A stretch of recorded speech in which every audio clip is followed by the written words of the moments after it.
Hello बच्चों, कैसे हो। 12वीं कक्षा में आरोह काव्य भाग में अपना पाठ चला हुआ है 8वां तुलसीदास विरचित लक्ष्मण मूर्छा और राम का विलाप। लक्ष्मण मूर्छा और राम का विलाप कहाँ से लिया गया है?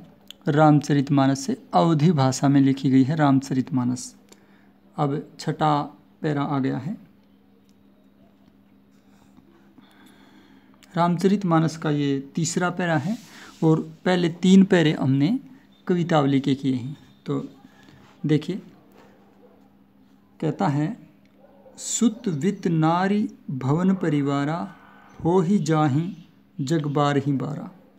श्री राम लक्ष्मण की मूर्छा को देखकर व्याकुल हैं और एकदम विक्षिप्त से होकर के रो रहे हैं और कहते हैं कि पुत्र, धन, पत्नी, घर और परिवार ये बार बार हो जाते हैं, यानी प्राप्त हो सकते हैं, आदमी को मिल सकते हैं, लेकिन और अस विचारी जी जागहु ताता। हे तात, हे भ्राता, ऐसा विचार करके अपने जिय माने मन में ऐसा विचार करके जागहु, जाग जाओ, खड़े हो जाओ।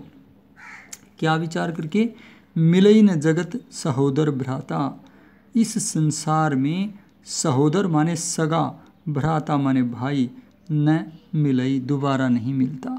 इस संसार में सहोदर होता है, एक ही पेट से जन्मे हुए भाई सहोदर होते हैं। सहोदर भाई बार बार नहीं मिलता। बाकी चीज़ें, चाहे वो पुत्र हो, धन हो, नारी हो, भवन हो या परिवार हो, ये सब तो बार बार मिल जाते हैं, लेकिन सहोदर भाई बार बार नहीं मिलते। यहाँ ध्यान देने की चीज़ ये है कि पहली बात तो कई लोग इस पर आरोप करते हैं कि तुलसीदास जी ने आधुनिक काल के हिसाब से नारी का सम्मान नहीं किया है, बल्कि पुरातन जो दोष देखा जाता है नर नारी में भेदभाव, वो तुलसीदास की बातों में लगता है, जबकि ये सोच गलत है। कारण है इसके पीछे। कारण क्या है? इसमें यह बताया गया है कि एक व्यक्ति जब अत्यधिक व्याकुल होता है किसी प्रियजन के लिए, तो वह विवेक छोड़ देता है, तर्क वितर्क छोड़ देता है और एक विक्षिप्त की तरह व्यवहार करने लगता है। तो यहाँ पर श्री राम का भाई के प्रति अत्यधिक प्रेम के कारण यहाँ क्या दिखा गया है? उनकी विक्षिप्त या यूँ कहो कि एकदम व्याकुलता को दिखा गया है, जिसमें वो इन तर्कों में नहीं पड़ते हैं कि क्या न्याय है क्या अन्याय है। वो यहाँ तक भी कह देते हैं, पिछले पैरे में हमने पढ़ा था कि अगर मुझे पता होता भाई से बिछोह हो जाएगा तो मैं पिता का वचन ही नहीं मानता। जबकि उनको पिता ने ये कहा था कि मैं तो वचन में बंधा हुआ हूँ, लेकिन तुम वचन में नहीं बंधे हो, मुझे जेल में डालकर खुद राजा बन जाओ। लेकिन श्री राम ने ये बात नहीं मानी। तो कहने का मतलब ये है, श्री राम व्याकुलतावश ऐसा कर रहे हैं कि पुत्र, धन, पत्नी, भवन और परिवार ये तो बार बार मिल जाते हैं, लेकिन सहोदर भाई बार बार नहीं मिलते। दूसरी बात, लक्ष्मण सुमित्रा के गर्भ से जन्मे थे और श्री राम कौशल्या के गर्भ से, और सहोदर भाई होता है एक ही माँ के गर्भ से, एक ही माँ के पेट से जन्मने वाले भाई। तो यहाँ पर भी कोई हम गलती नहीं मान सकते, क्योंकि राम और लक्ष्मण का इतना गहरा प्रेम है और वही दिखाने की कोशिश की गई है यहाँ पर कि श्री राम को ये ध्यान नहीं है कि लक्ष्मण और राम अलग अलग माँ के पेट से जन्मे हैं। वो उन्हें लक्ष्मण को, श्री राम लक्ष्मण को अपना सहोदर भाई मानते हैं। तो यहाँ पर वो इतने व्याकुल और दुखी हैं कि वो संसारिक तर्कों को भूल चुके हैं और वो अपने हृदय के भाव प्रकट कर रहे हैं व्याकुल होकर के। आगे कहते हैं, जथा पंख बिनु खग अति दीना। जैसे पंख के बिना पक्षी अति दीन होता है। मणि बिनु फनी, मणि के बिना सर्प। करिबर करहीना, हाथी श्रेष्ठ। तो करिबर माने हाथी श्रेष्ठ, आप हाथी कह सकते हो। वो कर के बिना यानी सूंड के बिना हीन होता है। अस मम जीवन बंधु बिनु तो ही। हे भाई, बिना तेरे मेरा जीवन, मम जीवन अस वैसा ही है। देखो, जीवन में हिंदी में बड़ी की मात्रा आती है, लेकिन यहाँ छोटी की मात्रा छंद पूर्ति के लिए लगाई गई है। इसको हम अशुद्धि नहीं मानेंगे। काव्य के अंदर व्याकरण के नियम लागू नहीं होते। तो हे भाई मेरी ऐसी ही मेरा जीवन तेरे बिना हो गया है। जो जड़ दैव जीवावई मोही, यदि ये जड़ भाग्य, मेरा जड़ भाग्य या दुर्भाग्य तेरे बिना मुझे जियावई माने जीवित रखता है।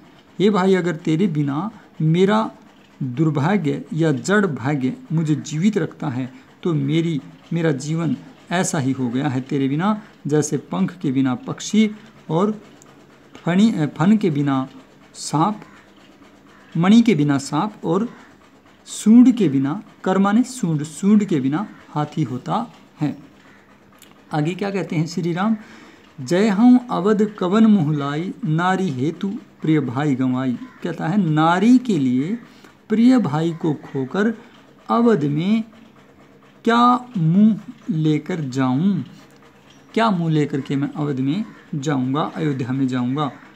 यानी अपने समकालीन समाज के हिसाब से देखा जाए तो पत्नी से भी ज़्यादा महत्वपूर्ण भाई को माना जाता है। तो कहता है नारी के लिए अपने भाई को गंवा कर भला मैं क्या मुंह लेकर के जाऊंगा। लेकिन यहाँ ये कदापि नहीं मानना चाहिए कि श्री राम के मन में सीता या नारी के प्रति जो है सम्मान नहीं है। अगर ऐसा होता कि उनके मन में नारी का सम्मान न होता तो वो सीता के लिए इतनी लंबी लड़ाई नहीं लड़ते, इतने नरसंहार को, इतने संकट को झेल करके सीता को वापस नहीं लाते, बल्कि ये उनके लक्ष्मण के प्रति अत्यधिक व्याकुलता और प्रेम को दिखाता है।